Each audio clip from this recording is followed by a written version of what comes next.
All right, Cold Star. Cold Star seems to think that Tribe Gaming are the favorites in this series for Group A. We are going to have to go to a quick break. But before we do that, we want you to check out who is going to the Group A thoughts of this grand final matchup.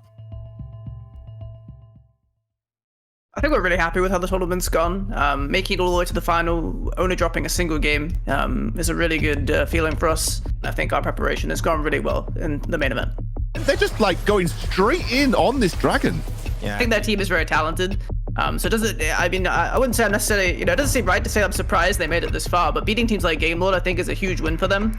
They're trying to buy time, okay? Snitch has just gone back to base. Leon's coming back in. They are again. The last series was very close, very competitive. The 2,000-hour dragon fight that we had aged me about 10 years. So it's working and paying dividends in this game, and that's going to be set game. And I think with this first Origin series, we're proving that Tribe Gaming is on the map, and we're going to be the team to watch going into the rest of the year. Hello, it's Navaja. I am the manager of Team Queso. Team Queso go for the push through. They'll secure themselves a spot in the grand final. We are really happy to be on the grand final. It has been really difficult because there are a lot of teams on Europe. The last match against Tribe Gaming was really hard because they played really aggressive. We will play aggressive, but with the respect of our play style. My team has been working really hard, and they will be the best team in Europe. And I trust on them, and will be awesome. You will see. Our last grand final of the monthly finals. It's Tribe going up against Team Queso. This one, I think a lot of people have been looking forward to. So I'm not gonna stretch this out much longer. Let's look to get straight into the pick and ban. Hells, TJ, you're both currently 0 for 2 on the predictions. Who are you already backed Team Queso here?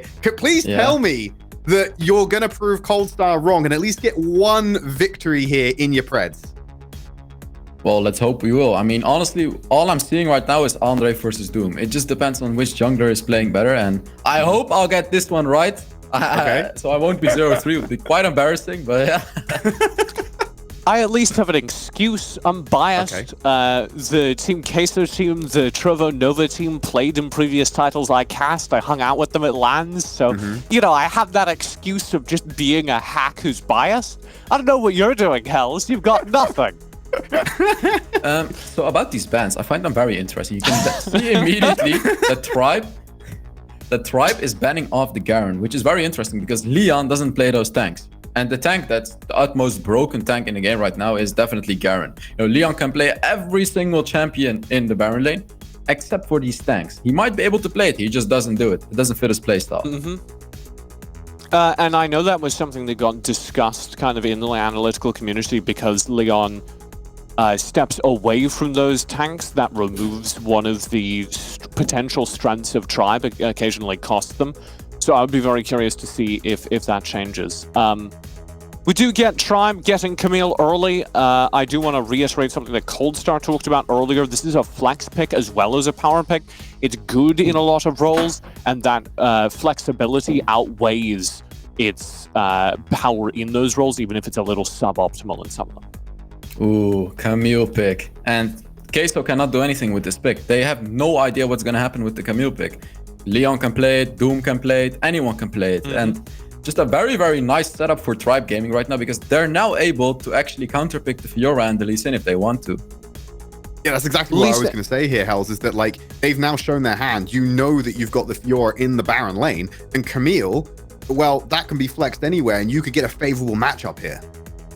Yeah, Fiora is definitely a good answer to the Camille because Fiora can quite easily dodge Camille's ultimate. So that kind of deems Camille's ultimate useless in the lane. So we could be, seeing that Camille on the Baron lane in Leon's hands right now. I am in the jungle. And Leon could be picking another champion in the Baron lane, but we'll see what they're gonna do. We get a Diana here, which could also be played in a variety of roles. So I'm excited to see that flexibility. Team Queso, it's very standard on their side.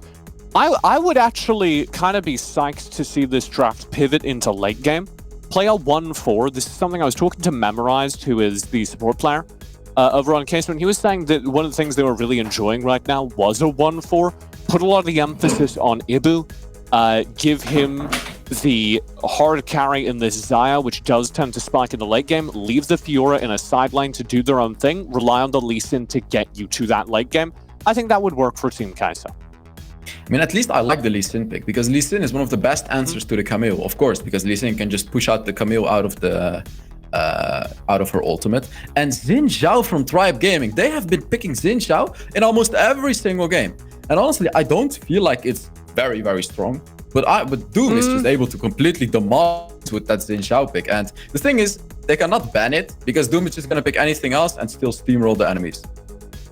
I like what this implies for the overall Tribe Gaming draft, though. Xin Zhao is a very popular pick in the Icon series. It's very good at contesting the Lee Sin in the early games, one of the few picks that can do so. You get the Diana to play mid, you get the Camille to play top, you have a solid teamfight, you have an answer in the split lane. I think this is going to be a very good game. All right, well, there you go. We've got the draft set for our grand final of the night. I see a Diana pick, so I know one man is going to be very happy about that. Let's throw it over to Yuko and Desertu to take us through the first game.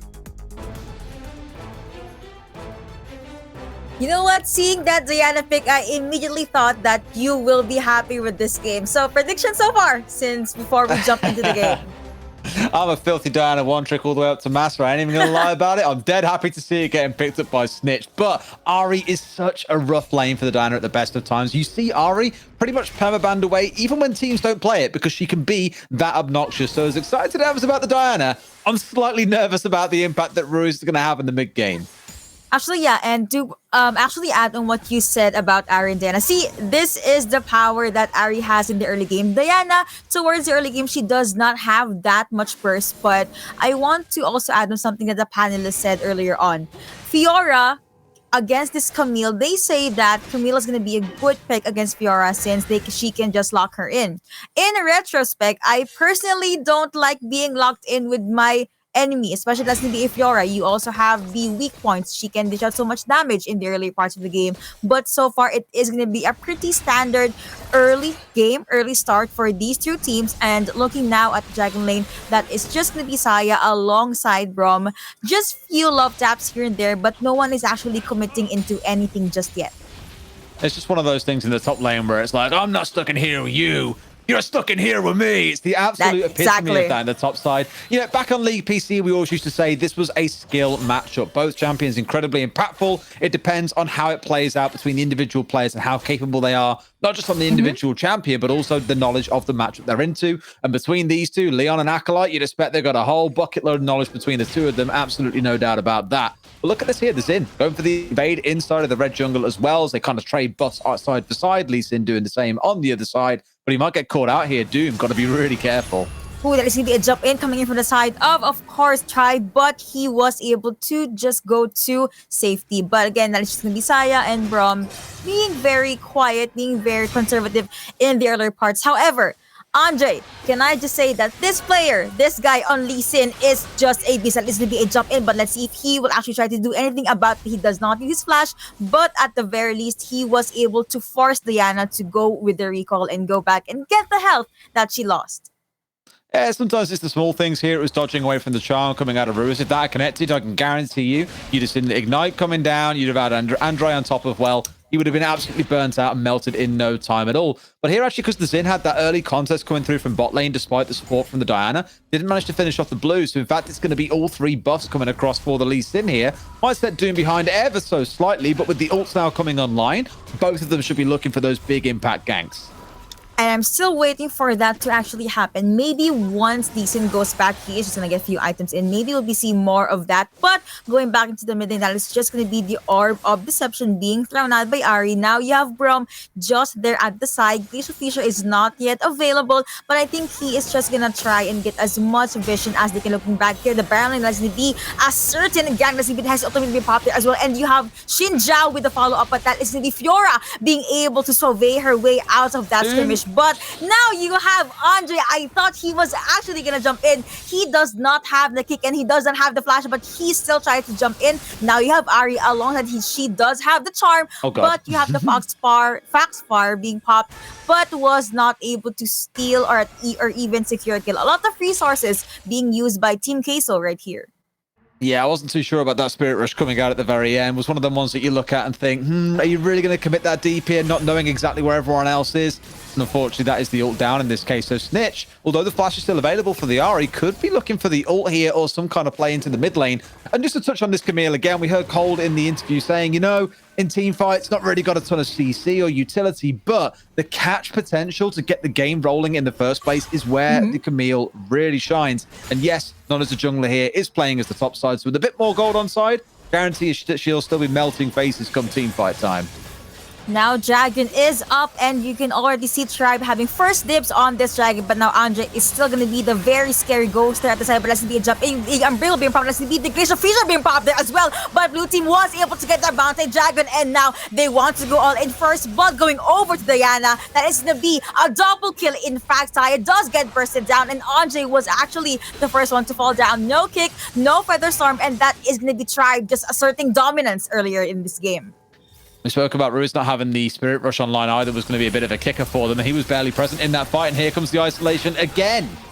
Oh no, nice. He has ultimatum being popped, but now you have the Unbreakable from Braum being popped up. Fiora, I thought he was gonna commit, but he realized 1v3, you don't have Grand Challenge, maybe not the best, not the best skirmish rather to actually jump in. But going back to the replay here.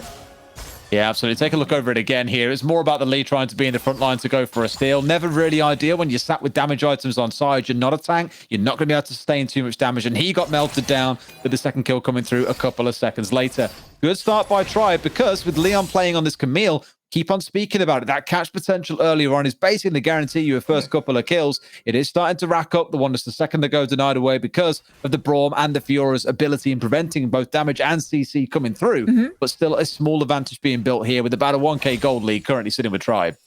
You mentioned about the goal lead, and now one of the ways to actually close or at least lessen that goal lead is getting towers. And Riphealth is going to be up in 8 more seconds, but that is going to be a jump in. Beautiful moonfall coming in from this Diana, but Ari was able to use her ultimate to try and get away, but nope, that is still going to be the kill being secured by Snitch. I actually saw a handful of comments saying that this guy on Diana is a beast, so looks like he really was able to deliver. Looking now at the Dragon lane, that's going to be a 1v1. Camille versus Fiora, but Fiora was able to jump away, and now you have Doom just focusing on this Herald. You also have Jana there at the side. Moonsoon is available, that is going to be Andre jumping in, kicking Diana right there. The Unbreakable is going to connect, but blue team was able to get the Herald, and now you have Saya able to pop all those feathers, and the roots are going to connect, but there was no sufficient follow-up, and now Xin Zhao just there at the front line. No one actually fully committed on that fight. I guess Tribe, they just want to focus on getting the Rift Herald. That's why I love Diana, that bruiser nature in the mid game with the shield, just keeping you top to potentially being able to dash around a little bit. Thought for a second he was absolutely screwed, but Clue was just over the wall, popped the ult out to heal him over the top of that to make sure he didn't go down.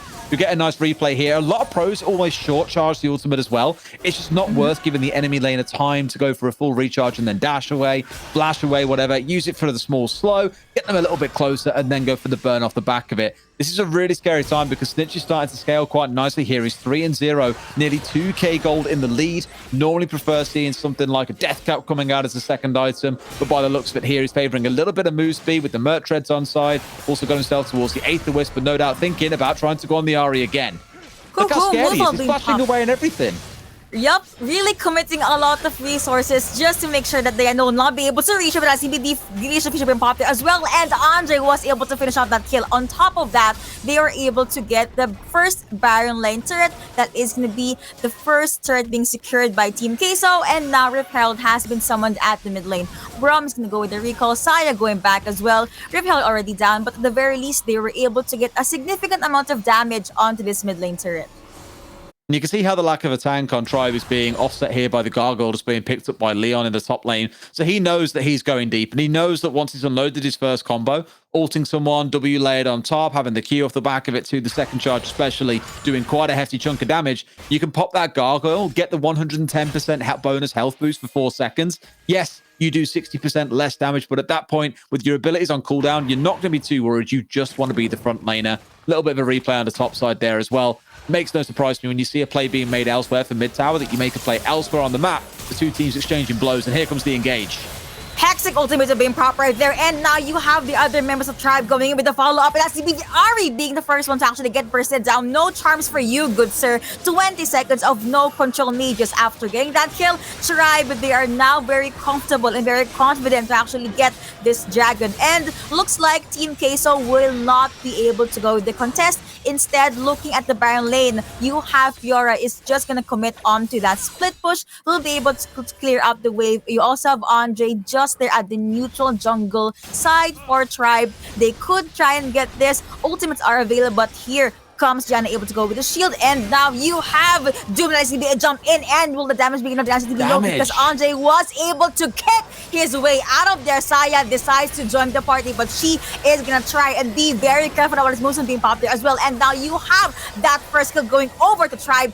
Andre the first one to actually fall down. You have the Wiggins by connecting, but look at this Zhao being very scared. Let's be a knockup, let's see a double kill be going over to the side of the blue side, and that is a 3-0 in favor of Tribe. Oh god, Doom's just going for it. Look at him, straight in as well. The dash away should be able to get melted down here. Wind becomes lightning coming out as well, but everyone piling in. Surely their closest one out. The riposte, not enough. There's a rampage picked up by the Diana. Going to back away from this. I don't want to hear anyone talking bad about Doom's in Zhao after this. The man is an absolute monster, chasing them down no matter how much they try and run away. He was so confident, and even though he was quite alone in the first part of that gang or that scrimmage, it's okay. He knew he can last that long, and that is going to be a jump in under turret. Snitch with the plays. Man, your Diana pick, man, looking very good in this game. However, Saya was still able to survive that, given that she has pretty good wave clear. It's less so that I think the Stitch ran out of mana, realized he didn't have enough for the full combo to carry on. I think he had the second charge of the E to go back in if he wanted to again, but was like, well, I'm out of mana, I've got nothing left, need to back away here. So the right call to not go super deep and just try and finish the Zyra off with autos, especially knowing that she has the flash online, wouldn't have been too well for the Diana. So good conservative play between him and the jungle plays right now, along with the lockdown potential of Leon. It's looking phenomenal for Tribe. Tactical sweep has been popped by Camille, but Andre, I think they wanted to at least get that pick off, but they said it could be too scary, could be too risky, but you have that very good sticker being used by Camille earlier on, and now you have Doom still rotating. He does have the ultimate available, but looks like they're just going to focus on getting this buff. Team Queso on towards the upper part of the map, and looks like Tribe, they will slowly try and limit the world that Team Queso can just move around. You have the waves pushing in. Looking at the Baron lane, you have Ari, you have Lee Sin right there. They will most likely try and maybe get Baron, but it looks like that is going to be the Void Seeker connecting. Wow, the damage you have there, Cave and Rain, it did hurt a lot. Kaisa does jump in, but he was able to force the Feather Storm out of his side. But now looking at the Dragon lane, oh no! That is going to be another kill being secured by Snitch. And you have Andre. Hi, yes, hello. Diana does not have her ultimate, but looks like Snitch is still going to go with that chase. Now looking at the Dragon lane, it is going to be a 3v3. Should they try and force this out? But looks like they don't want to. It's going to connect, but still try, but they just have their eyes on this Baron. And the constant pushing inside of the red jungle here, just making sure they're constantly sweating, unable to sit pretty, to sit comfortable, always having the wards down inside the enemy jungle. You can see the 2, if not 3, currently spaced throughout the Team Queso jungle right here. The Tribe is the pressure. It's the same as UOL against Trovanova earlier on, just making sure there's no room really to breathe or make anything happen. And Stitch at this point, hard gap in the mid lane. Ruiz is what? 4,000 gold behind, still waiting to finish off his second item. Diana has just finished that death cap. Bear in mind, she was doing all this damage with just the Roa and the Lich Bane. Now that death cap's online as well, she is going to absolutely decimate people in the next team fight. She is going to be a huge problem into the game indeed. Kaisa left alone at the mid lane, though. Again, no one's still going to where the Baron is. Mercury Stacy is already being picked up by Diana as well. Now you have Saya. I think that is going to be Camille trying to chase down Andre. That is going to be the passive proccing. You also have the tactical sweep. The slows are going to connect, but Andre, he knows he shouldn't try and force with that fight. Inferno Drake is already up, but now you have Fiora. What good timing coming in from Camille. Hexical to be popped there as well, and now you have Fiora locked in, cannot move away from her death. That's going to be the first basic card, and here comes Camille. Hook shot connecting onto the tactical sweep. You have the Gish being popped by Bram as well, but now Tribe just going all in. You have the feathers, but will it be enough? The answer is going to be no. Also Moulton being popped by Janna at the back line. Ari does fall down, and that is going to be a 2-0 in favor of Tribe. They are now pretty much ready to either take Dragon or Baron. Maybe even a turret if they want to. There's a beautiful tactical sweep coming across as well, connecting the slow on to pretty much all members of Team K. So you saw the chaos erupt off the back of it. But for Tribe, leaving no one left alive in these fights, the Camille almost being caught out here, but still managing to get away while the rest of the team did the Dragon. Now they can start thinking about Baron. But I imagine you want to go back and spend a bit of the gold that you've been racking up here. They're at an 8,000 gold lead, and a lot of the players haven't necessarily gone back just for a while. Diana's just been back again. Don't think she'll have bought a new item yet. She just got the Zhonya's online. Just a bit of a repeat here so you can see exactly how this one played out. The patience of a saint from Leon, by the way. It would be so easy to panic here and just press the E as soon as you see the Fiora nearby. But he waits for the riposte to run out, goes in for the stun, Hex Tech on top, and when the combat from the Diana, it's all too easy to finish off the one man, and that's when you force the number advantage. And looking back in this follow-up fight, it was just Team Queso just dancing to the music of Tribe, and that last kill before they went on full back from the Ahri was good as well. Dominating. We are just back from briefly, but look like you also have this double kill being secured by this Diana. Godlike going over to Snitch. 1-2 champions already down, and looks like they're looking into getting the Baron. Be very worried though. Andre is still there. The jungler is still up. You also have Fiora, you also have Ahri that can jump in anytime. But Camille did see through this. You have the passive being procced yet again. Tactical sweep. The souls are going to connect, but looks like that is just going to be Camille doing Camille things. And the Baron has been taken by Janna. Last hit by Janna. Why not? Why not? Yeah, the Camille there, the solo holding everyone back as well as they were closing that one out. Kaiser knew there was no way they were stepping through it when they were down into a 3 versus 5. There's another item coming through here. The Void being picked up by Snitch. He keeps on stepping further ahead, but here's another replay again of the top fight as it broke down. Even with the Gargoyle, the Brawn can do nothing but try to run away and get absolutely melted by the opposing side. If Tribe don't manage to close this game out in the next few minutes, I'll be absolutely shocked. That is true, considering the fact that they have so much lead right now. But now you have Xinjiao, you have Jan as well, just holding their ground at the mid lane. You also have members of Team Queso, but looks like they just want to focus on clearing out the way. Fiora, still pretty alone at the Baron lane, will be up against Camille. She actually has teleport should they want to go somewhere else or go with the response. But now you have Snitch alone at the Dragon lane. Still, that is going to be the Unbreakable Beam pop. That is going to be a jump in. No, wait, no anything. And look at the damage indeed. It's just too much for them to bear. Killing Spree coming over to the side of Tribe yet again, and now they're just in the base. They're dancing around. That is going to be a focus Beautiful. on Fiora, but Fiora will be able to get away. That's going to be the moves of being Popeye Jan as well. The charm will not connect, and looks like Tribe is still going to focus on that Nexus, and they're able to get that first game win. So clean and clinical. The Zion not even able to pop the Featherstorm at the end of it as well, because the knockup came from the Xin. Diana came over the wall. Her health bar gone like that. In a snap, it disappeared. Beautiful game all around from Tribe. Really can't commend them enough for that. A lot of the work being done by the Diana, sure, but all of that was built off the pressure I felt being made by the Camille and by Doom in the jungle. Huge game for those three especially, but the whole team really making it a big effort here. That's true, and we have been seeing a lot of plays from Diana, but overall, it was also the Baron laner and the jungler. They made things work. On top of that, you have Janna just safe at the backlines, but that has been game number 1. We're gonna hop into a very short break, and when we come back, we'll be seeing the panelists so they can break down that game for us.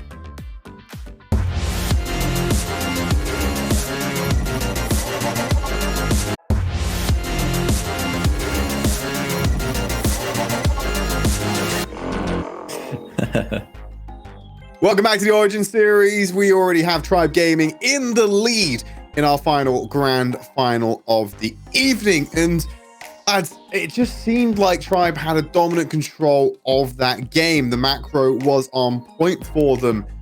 I don't think they ever lost control. Hells, I'm just wondering if you could just dive a little bit deeper into how Tribe were able to get hold of the game early and then extend their lead. Tribe Gaming, just amazing. They always knew what to do. Even if Team Queso made an amazing macro call, like in the early game, they were able to get lane priority. In every lane, they knew where Doom was in the jungle because the Ahri got vision on him. So they were preparing for that fight in the top side of the map, right? But what did Doom do? He went to the bot side. He took the scuttle, played it safe, went back, you know. Oh, they did lose some jungle because he lost his blue buff, but it's okay. Like, he could have actually lost way more, but it's just, they always knew what to do, which was really amazing to see from Tribe Gaming. But hey, Team Queso, they also could pull out some macro here, but like ultimately Tribe were just in the lead. We got a clip here for the drawing board. I want you to run this through for us, Hells. It's a bit of a long one, so strap in, but you're going to be coming out the other side of it for the better.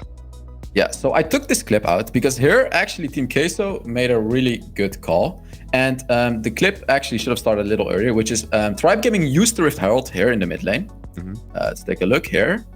And Team Queso chose to gank Leon over here. And they took the turret, and now they're pushing even further. So this was actually an excellent move because they got the best out of it. But here, what are they doing? They're overextending. They should have taken the turret and backed off. But there is another thing that you need to pay attention to. Tribe Gaming, look at these guys over here. So it's true that Team Queso answered Tribe Gaming with the push, but then Team Tribe Gaming again answered with the other push on the other side of the map. They got a kill on the bot side, or they're pushing the bot side of the map. The RB is going to try to defend, but if we just roll this clip, we can see what's going to happen. So Tribe Gaming, because they want to waste these guys' time, they do get collapsed on, but they are okay. So I want to pause the clip yet again here. And even though this fight is very interesting and all, let's take a look at this, guys. 2 versus 1 against the Ahri. What are they going to do? They're going to get a kill on the Ahri. They're going to push yet another turret, further extending their lead. So Team Queso did a good answer to the Rift Herald, which got the mid lane over here.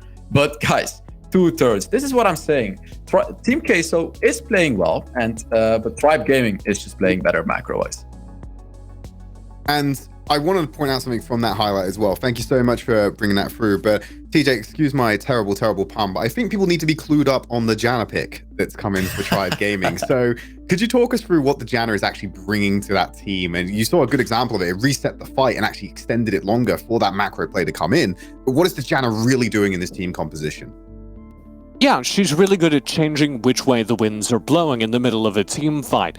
Once one team spends all of their aggressive abilities, usually that's the end of a team fight. And this goes oftentimes very wrong. I use the phrase cycle to indicate most characters in League of Legends Wild Rift have, I'm going to blow these 3 abilities and then I can't really do anything. And what you'll see oftentimes is that is the length of a team fight. Both teams go in, one team spends their cycle, and then they're going to get punished. What Janna does that's incredibly powerful, one of the reasons she's picked ban in the Icon series and very popular here in European Wild Rift as well, is you throw out that Monsoon, and for the duration, it doesn't matter where your players' cycles are, because they're going to get healed up a bit, but more importantly, the fight breaks. The fight is momentarily paused. And so all of your players who have just spent, for instance, their dashes, their CC engage abilities, have a moment for those abilities to come back online, and then they can re-engage. Oftentimes this works especially well with very aggressive teams. I know Janna feels like a defensive character, but you can use it very aggressively, where your team will look for an engage, maybe not be able to find it, maybe able to find a pick onto one player, and then that is normally the time where your chase has to end, but instead you can reset with the Janna ultimate and keep chasing. Okay, I'm glad you brought up the Janna because we're going to pivot the conversation a little bit. But for now, let's close up game number 1 and move into game number 2.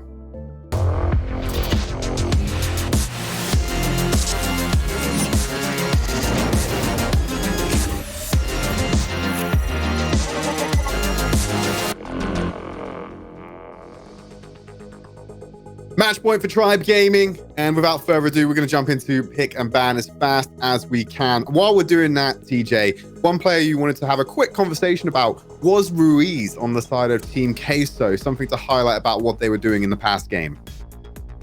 Yeah, and I always worry about this because I don't ever want to be someone who's being mean to players.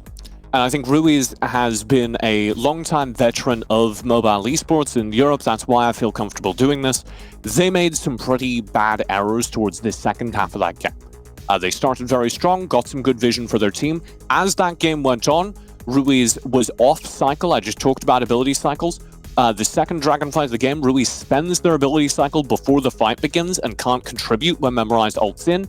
Then third Dragonflight of the game, Memorized dies in the mid lane, not using their abilities to dash out. Some mistakes that are out of character for Ruiz. And that's why I highlight it, because I know he's a very good player, and I want to see that turn around in this second game. Man, they should be banning Camille. They should be banning or picking Camille. Like, if you give Camille again to Tribe, especially Leon, man, his performance last game on that Camille, whew. But see, the problem is, if he doesn't get Camille, he's gonna get Lee Sin. If he doesn't get Lee Sin, he's gonna get Gragas. If he does, it just keeps going. All these players know how to play everything. So you can see that Tribe Gaming is just banning these powerhouse picks. And yeah, they pick the Camille to deny that Camille. But let's talk about the bans, which is Garen and Ziggs from Tribe Gaming. So Leon doesn't play Garen. He hates Garen. He doesn't play tanks. And Ziggs, it's true that Snitch plays Ziggs, but they do not have the first pick in this draft. So, to minimize the chance of losing the game, they just banned out the Ziggs, because Ziggs is actually like the best pick in the whole game right now in a team composition. I'm excited to see the early presence of a Kai'Sa encounter. I argue that Camille is very good in drafts because of her flex potential. I worry that Team Queso are going to throw this into the jungle. I would be far more interested to see this Camille up towards the top side, because I think a jungle here needs to be Lee Sin to counter this Kai'Sa, and we get it. I feel good. This needs to be a Lee Sin to counter the Kai'Sa's early game potential. If you don't have something like a Lee Sin here, you just get knocked out during the first 5 minutes. I mean, they picked a very early Galio here. I'm a fan of Galio, true, but isn't it a bit too early to pick Galio, who is a counter to these ability power assassins or melee champions? The Team Queso can just choose to pick ranged champions against it and attack damage champions, and Galio, he's going to be useful, but I suspect this is support Galio, because, as you say, it's picked so early, and it could be flexed. That's one of the things that we talk about. But if this is support Galio, it makes a lot of sense, because you can play with the Kai'Sa, and it might bait an awkward mid laner out of Team Queso. And, of course, you can flex it to that mid lane, if it makes sense. Yeah, it can get flexed into the support. Ooh, Pantheon. We haven't seen a lot of Pantheon in EU. We saw it getting banned in other regions, but we haven't seen it too much in EU. Pantheon is really good at catching out these targets, really good at catching out that Camille, even though she has that hookshot. It's just maybe a bit questionable still, because as I said, she does have the hookshot. Gragas has his ultimate to push the enemies out. Xayah, I don't like the Pantheon pick a lot, because the enemies still can escape. Also, Lee Sin with his ultimate, but we're going to have to see what Tribe Gaming is going to do with that. We also spoke about how powerful the Rakan pick has been for Team Queso. They've now got the Xayah Rakan bot lane here, TJ. Yes. Yeah, I like Xayah Rakan. This is going to be Gragas mid because of the Rakan, and you're okay playing a Galio into that. So we get Galio mid, regardless of whether or not they wanted to throw that support. We'll never know. And you can get Braum Kai'Sa into Xayah Rakan, and I really actually like that matchup for Tribe. Overall, I think they've come out ahead in the draft. Team Queso feel a little bit split during the early game. If they last till mid, late game team fights, I think they can turn it around though. All right, then that's the draft completed. Without further ado, let's throw it over to Yuko and Dez to see what this match point could deliver. Tribe already up with 1 game, so let's see how will they be able to maybe win this with a 2-0, or will the draft for Team Queso be the key that they need to actually push this to a game number 3? So the panelists talked about the Xayah and Rakan pick. What are your thoughts about this very strong Dragon Lane duo? They get ever so slightly enhanced by being together, to be fair. My concern with the Xayah is it's more the safety pick, right? You're going to see the Kai'Sa scaling away. Oh, the early level 1 already kicking off. Yep, that is going to be 2 champion ton. Of course, it's courtesy of this guy. That is going to be a lot of kills being secured by the side of Tribe this early on. So that is going to be an oomph, a huge ouch for the side of Team Queso. They did just lose their possible early game snowball. But now, after that very small skirmish, they will just go back to the standard laning. I mean, look at how it played out, right? The taunt, the stun, the knockout, the Braum Winter's bite. There's just so much level 1 death that comes running at you. And it's funny because we talk about teams doing this all the time. It was Nova yesterday, did exactly the same thing. You got a bunch of CC at level 1, especially a Braum. You land a Winter's Bite, the person you're catching is dead. There is no 2 ways about it. And the same thing happens there, essentially. 2 early kills, absolute disastrous start coming out for Queso, but I'm hoping they can pull back into it, because one little fun stat line for you. We've had 5 maps so far across the 3 finals. Camille has been picked in 4 of them. She has won every single game that she has been picked in. The pick potential of a Camille is absolutely phenomenal. I want to see personally if Tribe can break that in this game. On top of that, she has a very good win rate. So maybe Tribe does have something in their pockets for this. I mean, if you're gonna look at the draft, whenever Camille could jump in, maybe she could just get taunted by this Galio, or maybe they could commit the Glacial Fissure from Braum right here. But now that is gonna be Andre still with his signature Lee Sin, gonna try and get this Scuttler non-contested. Looking at the Baron though, you have Camille, you still have this Pantheon, but Pantheon being able to land all those stuns perfectly. You have to have to sweet big pop right there, but now there's gonna be a dash in. Will they be able to get the skill? The answer is gonna be a yes, because that's gonna be one Galio mid laner down, courtesy of Andre. Yeah, Snitch being caught up there a little bit too far away from his starting mark. I think so much so that he's running back towards the wrong tower. The one thing I am excited about for Tribe, to be fair, is the fact that they've got these globals on side where you've got the Pantheon and the Galio together. Assuming they're in range, you can suddenly turn a 2 versus 4 into a 4 versus 4, or even better yet, a 2 versus 2 into a 4 versus 2 for yourself. So keep a close eye on those two. They're the ones, as the ults come, what's going to make a big difference. Andre getting caught out here, might find himself burnt down, forced to flash, and should be able to escape. Will he though? Because that is going to be a Kai'Sa that's going to chase him down, and that is going to be the re-engage coming from the side of Tribe. That is going to be the roots connecting. That's going to be a beautiful grand entrance courtesy of the Zircon, but Braum was actually the first one to actually get taken down. Double kill coming over for this Gragas. He really hurts a lot. That is going to be a dash out from Galio, but will Gragas commit? That is going to be a no. But so far, Team Queso, they have a pretty good start. We have only a 200 gold lead though. Now you have Doom at the sides. Acolyte has no idea that there is a Shinja, but with Yes, the whole shot connecting, he does have the ward that is gonna be the his ultimate pop there as well. He cannot move around. That is gonna be a flash in, of course, a jump in no for way. Pantheon. He was able to get a kill, and now Camille gonna try and secure the skill. That's gonna be the hero's entrance, but it was a tad bit too late.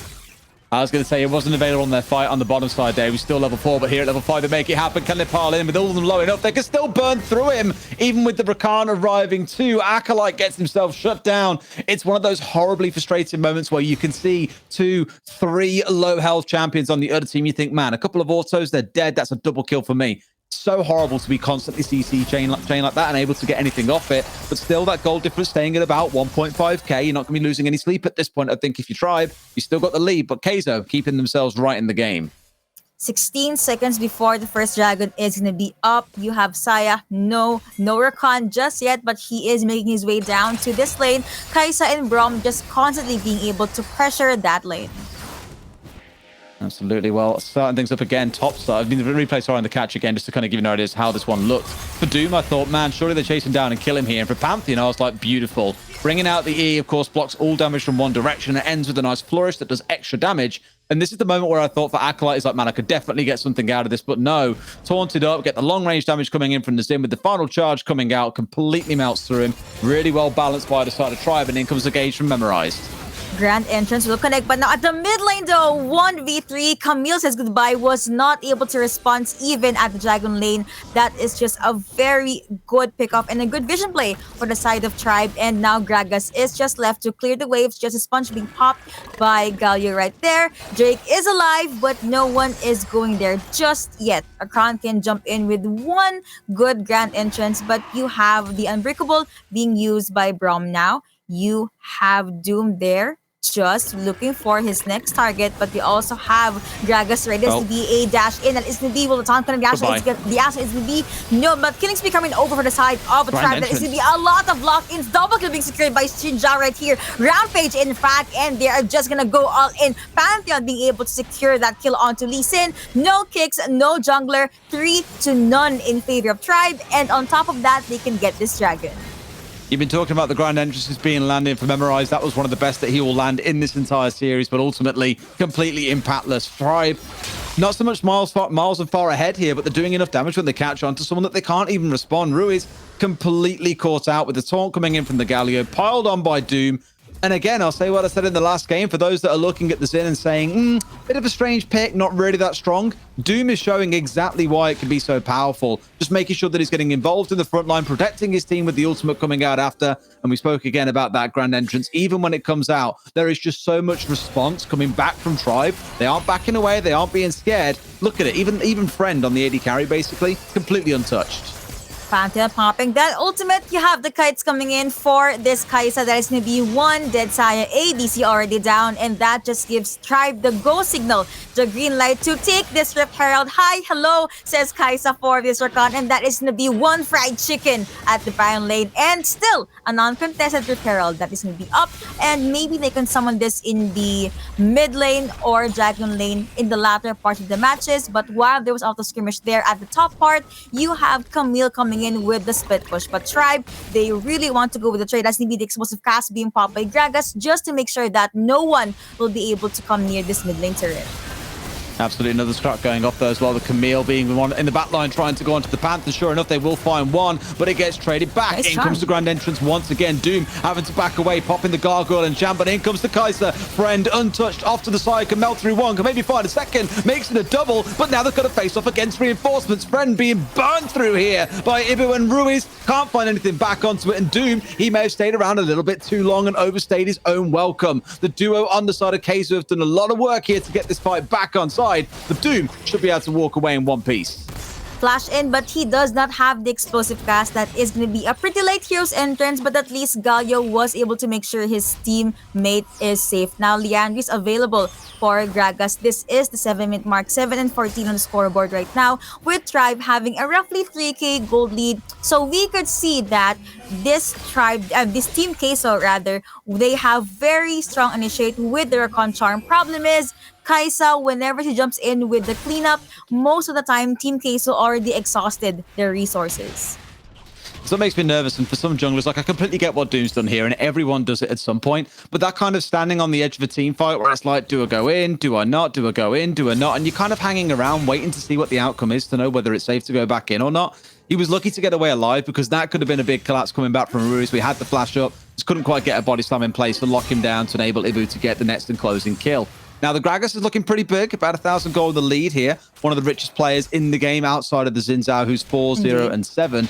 Curious to see what Doom's building into, actually. I think it'll be the Sterix as his next item. And why wouldn't you? He can keep on bullying here and just step in and take whatever the hell he wants. So I does see that you have 3 champions right there. Red team already summoned the Rift Herald here at... Oh, that is going to be the Void Seeker connecting. You also have the Meteor's Bite connecting. That's going to be the Glacial Fissure popping and connecting onto 3. But that's going to be the killer is being popped by Kaiser just in the back line. But you have so much sustain coming in from Team Queso. But look at the right side. You actually have that beautiful turret dive ensemble coming over for the Xin Zhao. You still have the Rift Herald up, and that is going to be a beautiful cleanup. Flash in. Proto thought not going to connect, but Gragas alongside Rakan forced to just say goodbye and leave their teammates to die. That is going to be a 3-2 in favor of Tribe. Yeah, 3 for 2 is looking okay, given the fact that you've also got the Rift Herald down, took the bottom tower. Again, Doom is just massive at the front of these fights, frontlining on the Xin Zhao, making himself known at every single turn. And it was starting out as what looked like a guaranteed dive to come through, essentially. But you can see Andre slipping off to the left, comes back in, I believe, gets himself taken down a little bit later on. But he dodged away from the Braum ultimate. And I thought at that moment, man, they could easily turn this one around. But sadly, the globals will start piling in. You know exactly how the rest of the story goes when a team is ahead. Tribe make it look easy. That is going to be a hook shot in, and still Tribe holding their ground at the mid lane. Dragon is up. Xin Zhao says, hey, let's try and get this objective. This is going to be an Ocean Drake, will help a lot. But now you have, okay, usually we'd see Andre being aggressive, going with the pickoffs, but now he is just in charge of split push duty. And Red Team was able to get that Drake non-contested. Camille, she still does have the Hexic Ultimatum, can try and isolate anyone from Tribe, but this mid lane push, she also have the Gish. It is going to connect onto 9, but that is going to be a beautiful knockout connecting onto the charm, but that is going to be the Hexic Ultimatum pop there as well. And now you have the explosive cast being popped. Braum gets popped like a pimple, and he does get deleted into the map. The Baron, rather, is still up. Tribe, they decided to not force anything given that their support, their one beefy frontliner is already down. Yeah, Hero's entrance was more of kind of the mark. Okay, it's time to disengage now, boys. In fact, there might be a re-engage on the go. Doom coming in, finding one. The kick away only lands onto Leon. But with one being found back the other way, it suddenly doesn't look so bad, given it was only the Braum that got caught out in the first engage. So 1 for 1, not looking too bad. And you've got the long respawn time on the Xayah. Also, the trade was ADC to support. So Tribe will gladly take that trade any time of this game. Baron again, still up, but looks like no one is going to where that is just yet. Tribe, they have the objective lead as well as the gold lead. It was so good here with the multi-engage, by the way, with the Rakan coming in. Again, we keep on speaking about those grand entrances. I'll give it to Memorized.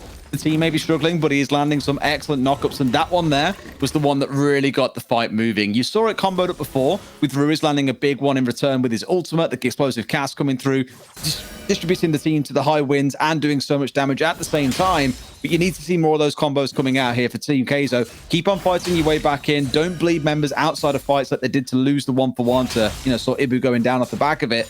Otherwise, Tribe will just keep on accelerating. The one thing I am slightly mindful of is that the Pantheon is not going to scale probably as well as the Camille will. She will be an absolute terror come the late game, like she already is at this point in the game, I think. Find her in a 1-versus-1. She'll burn through a couple of members on the enemy team. I guess that's the reason why Tribe would force these fights. They just know that they will have a hard time towards the late game and that their damage will just fall off eventually.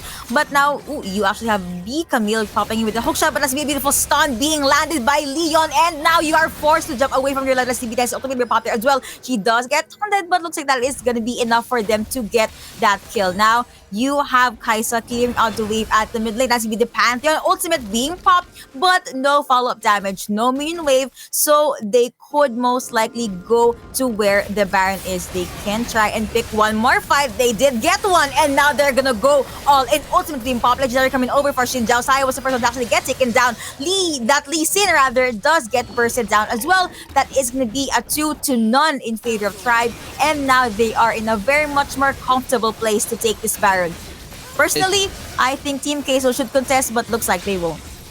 It looks exactly the same in the last game as well. Xayah dying with the ultimate up again, not able to pop it to get away. But that was kind of the secondary objective in that team fight. The primary one was bring down the Lee Sin, remove that 50-50 coin flip on the Baron, make sure he's removed from the fight, and you go from there. Another little replay here, by the way. I think they thought, well, they're going towards Baron here. We need to be in a spot to try and contest. But that ward over the wall, I think, gives them all the information they need. The catch onto the Rakan, he has to use all of his abilities just to escape rather than aggressively. And from there, Xayah gets completely melted in the middle of every member of the team.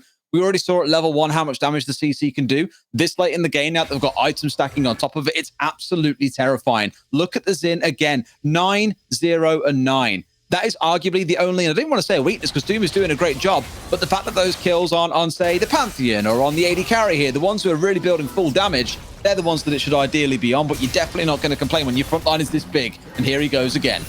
That is the grand entrance connecting. You also have, that hurts a lot. Brum was able to get that kill, and now Tribe, they are going to go all in. That's the explosive cast being popped as well. You also have the ultimate coming in from Pantheon and Team Keizo. They had no choice but to just fall back to let this tower get taken down, and looks like Tribe, they're still going to go all in. They would want to put a hole onto the base of their opponents. The stuns coming in from Leon, and the follow-up damage is going to hurt Team Keizo a lot as well. So it looks like they're just forced to clear up the wave, but you now have that very confident Xin Zhao on the front line. That is going to be a jump in from Galio, but there is no follow-up. At the very least, they were able to get Saya, they were able to get the Mountain Dragon, and they were able to put the hole onto the base. It's the constant aggression. Like, they're absolutely relentless in this game against them, Yuko. Keizo can't breathe. Every time they try and step out of the lane, there is someone waiting around the corner, normally Doom, to try and catch them out, and other members pile in. We spoke about the globals. They can have 3 or 4 players on one side of the map in a matter of seconds. It's absolutely terrifying to deal with. And for Keizo, you think you might have a chance of catching someone out or getting a bit of a push on the go, and then suddenly there's 3 or 4 people. You'll see it in this fight here as they get this nice little engage off straight away onto Andres, forced to burn the Hextech ultimatum, does escape temporarily, but Doom says, I don't care about no tower. I'm tanky as hell. Look at me. I've got the GA. I'm going to charge all the way through. We'll find a couple of kills and then bring down towers on the backside of it. Beautiful. Beautiful indeed. And these were the last few moments of that skirmish that Tribe was able to pick. I guess the hero's entrance was a tad bit too late, but now, see, it's just them just jumping in and keeping at it with this fight. And now Shinja is really not there. That's why they would most likely force this fight now. But that is going to be a try and jump in and dash into Galio. Taunt bullet connecting is becoming over for this champion. And that's going to be a double kill. In fact, Pantheon popping in with the ultimate just to make sure that Rakan is nowhere near the fight. You also have the cute sticker. Tactical sweep being popped by Camille. They have no other choice. IK and Rain is enough to clear the waves as well. Void Seeker is not going to connect, but looks like that is going to be just Leon at the front line. He has stuns. That's why Team Keizo will not try and pick him off a Tribe. They are now at the base. They want to focus on the Nexus, and looks like they would want to bag this game number 2. Really, really comfortable victory for Tribe. They have breezed their way through much of this tournament, and this day has not changed at all. That was arguably, for me, one of their most convincing performances as well. Against Kaiser, let's not forget, yesterday, it was a 2-1. Not yesterday, sorry, day before, it was a 2-1. It was pretty close. I thought Kaiser might bring something else today, but they woke up a different team today. Phenomenal stuff coming out of them. Honestly, if they carry on like this, next couple are easily theirs as well. That I would have to agree with. Also, the panelists pretty much predicted 2-1s for the day, but we will still be seeing a lot of 2-0s. I guess that's just the team knowing the ins and outs of this game, this Wild Rift. But that has been it for this series. We have been your casters. We're going to hop into a very short break. And when we come back, we will have the panelists tell us what happened in that game number 2.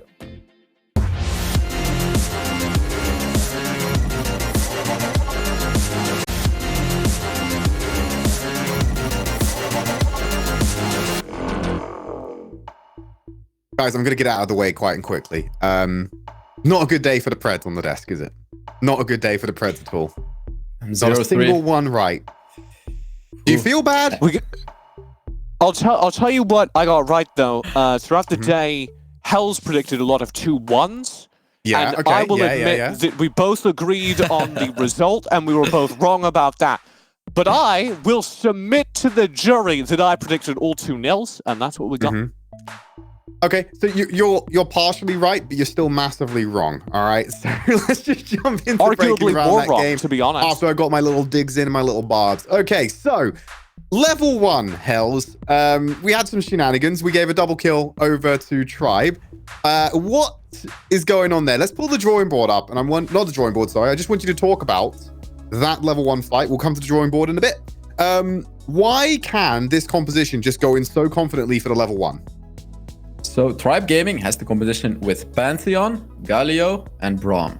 And these 3 champions are all champions that can just catch out a single enemy very, very easily. And like they completely executed that perfectly, where they did the 5-man invade and they got those kills. So onto the drawing board right now. Here we got a clip where Team Queso actually did make a really good play. They initiated the fight perfectly. And I want to say in this game, Tribe Gaming played it really well. They really played their fights well. But in this fight, I'll show you that Team Queso actually did a perfect engage, which could have led them to victory, you know, engaging a team fight like this. So take a look at I want you guys to take a look at this guy over here, which is the Rakan. So let's take a look at how he creates the fight over here. So he uses the ultimate, and here you get it. The ultimate and the second ability. You can already see how strong this combination is. And like here, it's so powerful, and it gets followed up by the Camille ultimate on Leon. They just cannot do anything in this point. They're just completely pinpointed down. And the only thing that they could have potentially done is this guy over here, which is the Galio. He is too late to the fight, as you can see. Like now he uses the ultimate over here. But what is it really gonna do? It's too late. He should have been there a bit earlier. But the thing is, he was not ready for the fight because they didn't expect the initiation from the Rakan. And this is how Team Queso should have initiated the fights instead. All right, I do want to highlight... Sorry, I was going to say, you obviously want to jump on here about the Pantheon and Galio, because I know that excited you a bit about this team. I'm so psyched about that. And I do want to highlight something that happens towards the tail end of that fight, where the Galio is late, as Hells is correct to call out. But you can also see the flip side of that, which is any other split laner, you just don't get help. Anyone else is in the top lane, you just don't have the 4th man coming in, which I would say probably mitigated some extra losses. And that is the strength of this composition. At any time during this game, Tribe were able to have 2 extra engages, essentially. And sometimes that meant that you could have the Galio and the Pantheon playing in opposite lanes, shoving on the side. Sometimes that meant they're part of the team fight and they can get distracted, clean up the backside of the fight, and then ult back into the front of the fight to continue the chase. It's very similar to what I was talking about with the Janna, where you can kind of cancel those cycles of cooldowns and say, okay, everyone is resetting, everyone is regenerating their cooldown timers. I can ult back into the front lines and I can keep this fight going by myself. That's the kind of composition that really excites me because it just adds some extra versatility. All right, thanks for fanboying over the Galio Pantheon, TJ. We always appreciate you can give your insight. Let's pull in Snitch from Tribe Gaming, have a quick chat with one of the winners. Let's see if we get him in. Snitch, hello, hello, hello. Congratulations. You're the winner of the first monthly final. That's got to feel good, right? Thank you. Yeah, it feels pretty great. My apologies. You were meant to get Leon, but he actually ended up getting too nervous at the last second to do an interview. So sadly, you're stuck with me again. I enjoyed our last talk. I'm happy to have you back once more. Really appreciate it. So, Snitch, I got to talk about the level 1 first of all in game 2, picking up 2 kills off of that dirty aggression, I'm going to call it, just because you had the Pantheon and Galio. Was that always the game plan, to just go in hard early and try and take some space in the river? Yeah, definitely. I mean, you can see from us leaving the base, we're all exactly together, walking on the exact same spot. Like, we practiced these sort of styles before, especially with this sort of composition, where you have, Galio Torn, Pantheon stun, Braum passive. Like, we have so many ways to lock them down. So, yeah, we were just immediately looking for any opportunity to get kills from level 1. And I just want to talk about generally the entire monthly final here for Tribe Gaming. You were touted as one of the favorites. You've delivered on that expectation as well.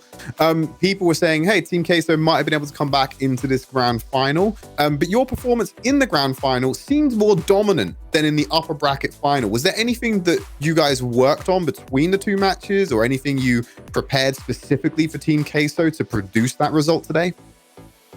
I mean, I think we just made some adaptations in draft. Mostly Queso were playing a very similar style a lot of their games. Galio mid lane, working with like an Olaf or the Lee Sin or the Camille, having strong dive compositions that the Galio helped support. So we felt like if we targeted Reese and took him off that, it would help. I think another adaptation we did is prioritizing Braum a bit more, because they were playing a lot of Rakan, and traditionally Braum's quite a good matchup in that regard. So yeah, we just kind of assessed what they've been playing throughout the tournament, because they kind of had a very similar draft pattern throughout all of it. And then we decided to make some changes when we came against them again. Okay, and obviously now you're going to be signing up for the July qualifiers, which anyone can do at originseries.com, hoping to get back to the July monthly final, which we expect to see you at as a returning champion. What are you going to be working on in the off-season? Is there anything that Tribe have spotted over the course of this tournament that you need to go, we won, but this could be better?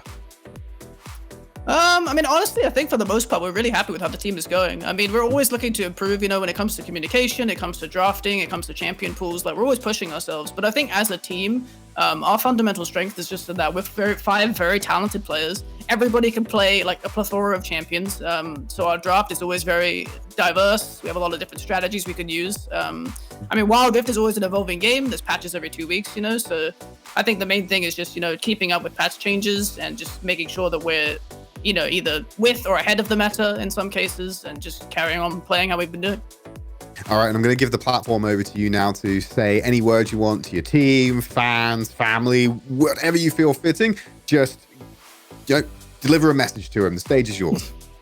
Well, a huge shout out to my team, of course. We've all been working really hard for this. I'm super proud of everybody that we managed to pull through and win, the first important tournament. It's pretty amazing.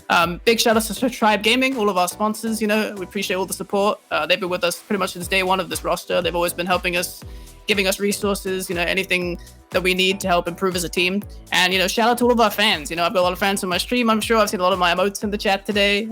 Love you guys for coming out and supporting us. Thank you so much for tuning in and checking out our games. Hopefully we can come back in July and make you proud again. All right, we hope to see you again, Snitch. It's been an absolute pleasure. So congratulations, go celebrate the win, and hopefully we'll be speaking to you soon. Thank you. Bye. Bye. So, lovely talking to Snitch. We could have got Leon.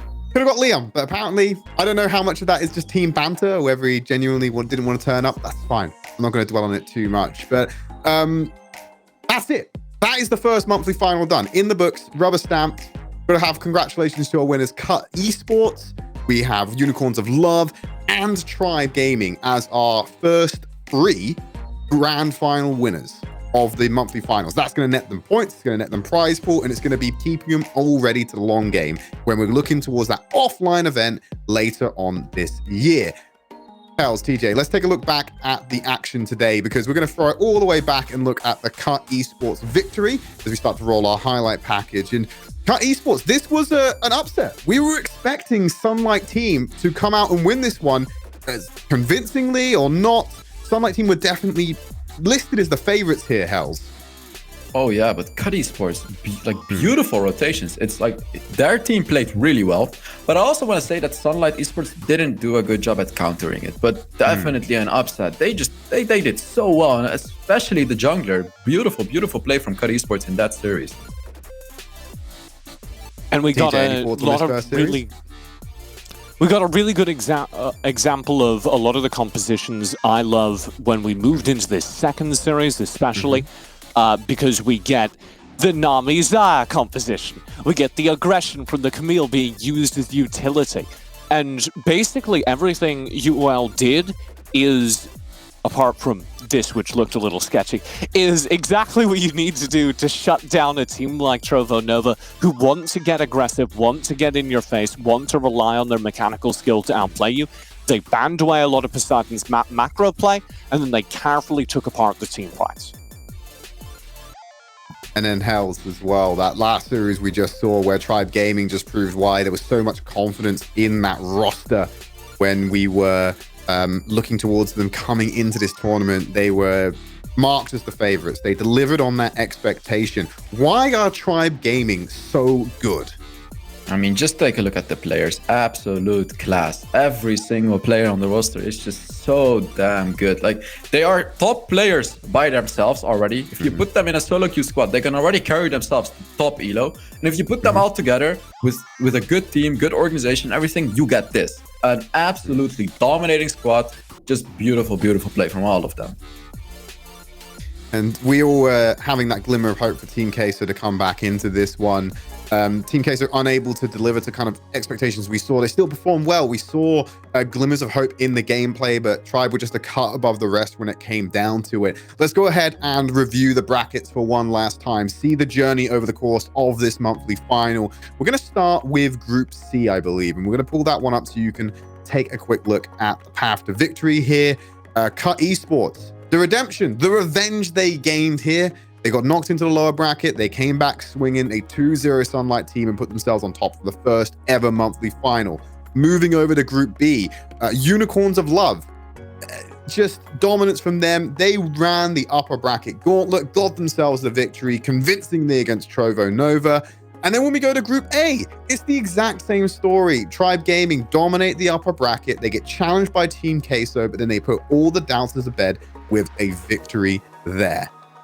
That is it, though, for the first ever monthly finals for the Wild Rift Origin series. It's been an absolute pleasure, but we still got 2 more of these monthly finals to go. It all kicks off again in July. You can sign up today by going to originseries.com, and you can have a chance at earning a space through qualification for next month's monthly finals. You can rack up points, you can rack up prize pool, all towards the end game of this entire tournament system.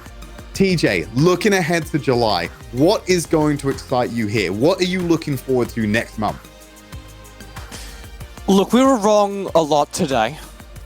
And I'm using the we here to both kind of drag Hells in with me, and also the royal we for myself, because I was wrong a lot today. But I think a lot of things we were wrong about were upsets. We predicted in the second 2 series, to be clear, the team that had 1 less coming into the series to come out on top. And the reason for that, speaking for myself at least, is that a lot of the teams in the European Wild Rift scene right now are, it feels like, growing by leaps and bounds between every time I see them. We're seeing a lot of very exponential improvement, both in terms of how the teams are thinking about the game as teams, in terms of macro play, as Hells was talking about in that last series, where both teams were keeping up with each other, and that game was truly decided by a map awareness, and in terms of individual microplay, where we're just seeing some sick gamers. So the thing I'm most excited about as we head into the next Origin series is how these teams will have grown, and maybe some of those upsets will look a little bit smarter predictions given time. And for you, Hells, what are you looking forward to next month? I mean, honestly, I'm looking forward to, all these teams just showing up and winning against those #1 teams. I don't want to see the same winners. Even though I love the teams, I don't want to see Tribe Gaming win. I don't want to see Cut Esports win again. I don't want to see Unicorns. I want to see new teams rise from the ashes and take those wins, right? I want to see the new teams, just like Queso. I'm really happy to see what Queso has done this tournament. Like, we never even talked about Queso, and they made it to the top 2, and they almost won against Tribe Gaming in that game before. So I want to see that again in the next series. Well, that's all we can hope for, and that is all for the broadcast. Thank you so much for joining us for the inaugural monthly final in the Origin series. We want to see you back here next month to see how these teams have developed, if there's any new rising stars. But for now, thank you and good night.